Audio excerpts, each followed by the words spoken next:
Hello, welcome to WYTV7 Christian Broadcasting. This is Wellness Nurse Gwen. Welcome to Health and Wellness Conversation. Thank you for coming back this week and looking forward to talking to you about diabetes and nutrition. Last week we talked about diabetes and the different types of diabetes and the signs and symptoms. On today, I would like to talk to you about nutrition. As it is the holiday season that we are approaching, people are going to eat. People are going to eat more than what they usually would eat. People are also going to partake in more sweets and different things like that because it's holiday and people are just cooking like crazy. So, if you have been diagnosed or you have a family history or you are a diabetic or pre-diabetic, there are some things that you want to look at with your diet. Diet is very key to diabetes. Number one, we want to read our labels. If we are buying canned goods or pre-packaged foods, what did that manufacturer put into that product for me to consume? Am I consuming more carbohydrates than I actually should? Am I consuming more sugars than I actually should? What is the daily recommendation for me for carbohydrates and sugars? Nonetheless, what is my glucose? Those are some of the things that you should be thinking about when you are purchasing foods, especially prepackaged foods. One thing to be mindful of is when you go to the market, do you shop on the inside aisles or do you shop on the outside aisles? Pay attention to any market that you go to. The inside aisles are usually packaged goods. The outside aisles are fresh or organic foods that are considered whole foods. So when you go shopping, it would be ideal to shop on the outside aisles of the market rather than inside aisles of the market. I will also attach to this post some ideas to meal prep so it can help you with your diet and with you trying to maintain a good glucose or avoid being pre-diabetic altogether. Things that you want to look for are non-starchy vegetables. So you want to choose fresh or frozen, occasionally canned, but you have to read the label, with some added salt just because it's been preserved, but really you don't need a lot of salt. I try not to eat salt, but some people don't buy canned products because there is, salt in it. But if you have to buy canned products, it has salt in it. But if you buy fresh, you don't have to worry about that. You want to make sure that your non-starchy vegetables include a variety of color. Color in food is good. Color in food states nutrition, antioxidants, and vitamins, which our bodies need. Also, you want to consume whole foods and grains. This can be a little tricky because everything, quote unquote, is whole food, everything is a grain. You want to at least have half of the grains that you eat as whole grains, which again, the list that I'm going to post is going to contain that. So when you're looking at pasta, when you're looking at bread, tortilla chips, crackers, cereal, you want to look at the ingredients on the package again to make sure that it's a true whole grain and it's not something that they added or put into the product. You want to walk away from sugary cereals.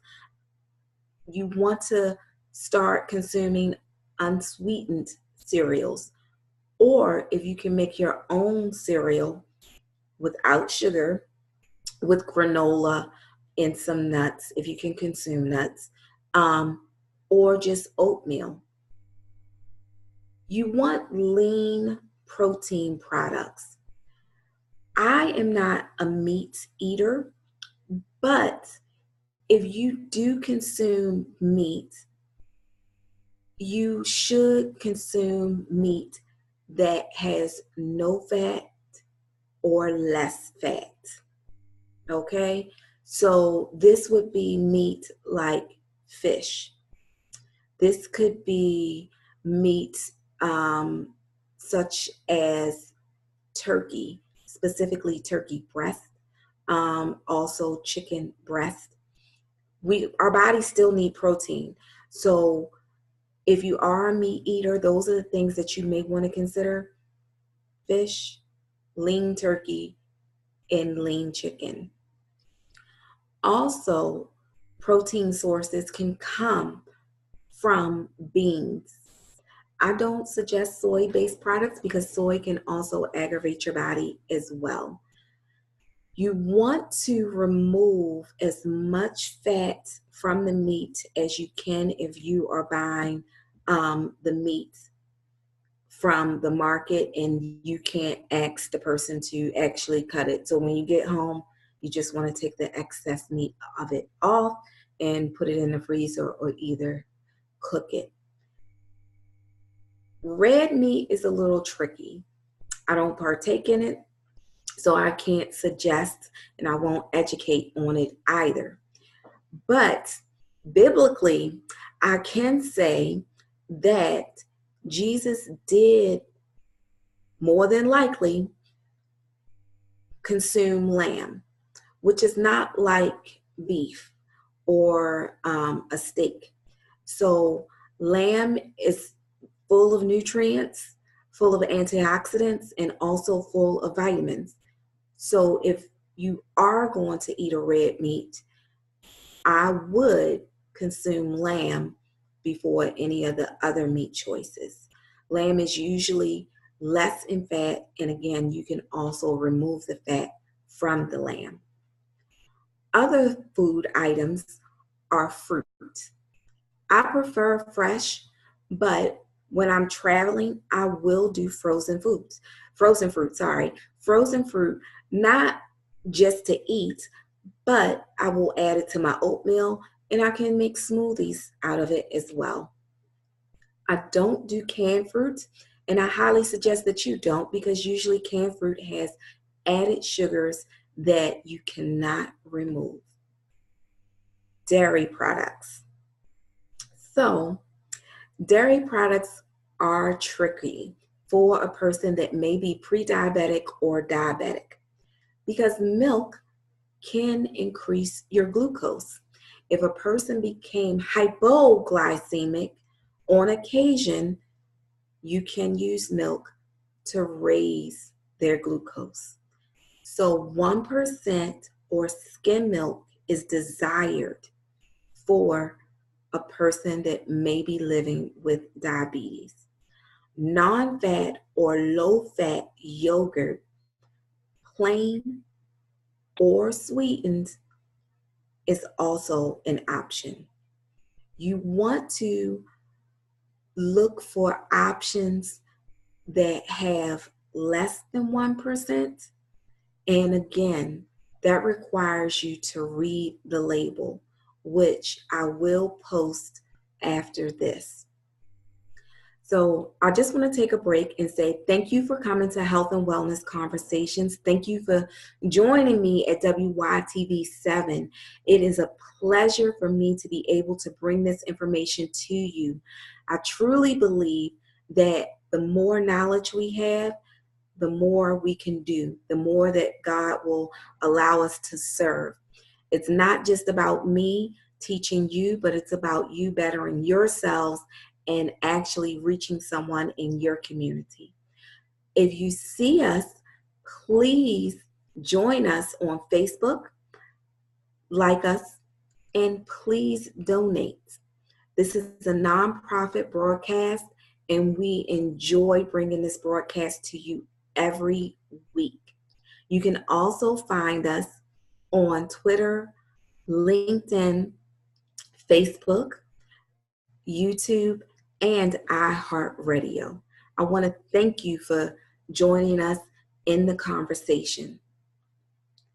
The other thing with food consumption for diabetes is fats, the moderation of fats. Even though you want to use products that are less fat or no fat, there are some healthy fats. So healthy fats include vegetable oils. So one oil that I use is olive oil. Avocado oil is also good. And oils from grapes or nuts and seeds are also good. You want to avoid things such as margarine. A lot of people don't know margarine is actually one molecule away from actually being plastic. So think about margarine floating around in your body. Your body can't process it properly to get rid of it. Hence, you may wind up over time developing a clot or some plaque because of the margarine. You want to monitor your intake of potato chips, cookies, cakes, and ice cream. You can have these things in moderation, but please look for the sugar content. Please look for the fat content. If anyone has a recipe to make ice cream that doesn't include all the things that some of the manufacturers put in their ice cream, I would be more than glad to share it. Please email us at host@wellnessworks8.com. Also, you want to monitor just eating, period. How much food are you consuming during a day? Are you just repetitively eating just to eat, or are you eating to be nourished? There is a difference. The common rule of thumb is to eat 6 small meals a day, not only for your metabolism to stay active, but to nourish your body, and so you won't have the feeling of hungry. The feeling of hungry is not good. When you are at your holiday parties or outings, do you drink alcohol? What kind of alcohol do you drink? Alcohol can be good and be bad. Alcohol can increase our glucose in a dramatic way. So we want to be mindful of alcohol consumption, especially during this holiday season. So we also want to make sure of the sugar content, the calories that alcohol may have. Everything in moderation. We most definitely don't want to drink until we are intoxicated, because then that presents another problem. So these are just some of the food things that are most common for diabetics. Diabetics don't have to be limited in their diet. They just have to be mindful of their diet. Their food choices have to be more healthier than going to the McDonald's and getting a salad versus making your salad at home. Your salad dressing can't be that thick ranch dressing, but maybe a vinaigrette that you could make at home or that you could purchase at the store. We want to be mindful of the labels that are on the products that we are purchasing, and we want to shop on the outside of the market instead of the inside aisles. We want to look at the fat content that we consume. We want to enjoy our food, not overwhelm ourselves with food. So I hope this helps. We will have a posting of foods and meal prep for you to help you with your glucose, and if you are pre-diabetic, to avoid the diagnosis of diabetes. Again, thank you for joining me at Health and Wellness Conversations on WYTV7 Christian Broadcasting. It has been my pleasure. Live and be well.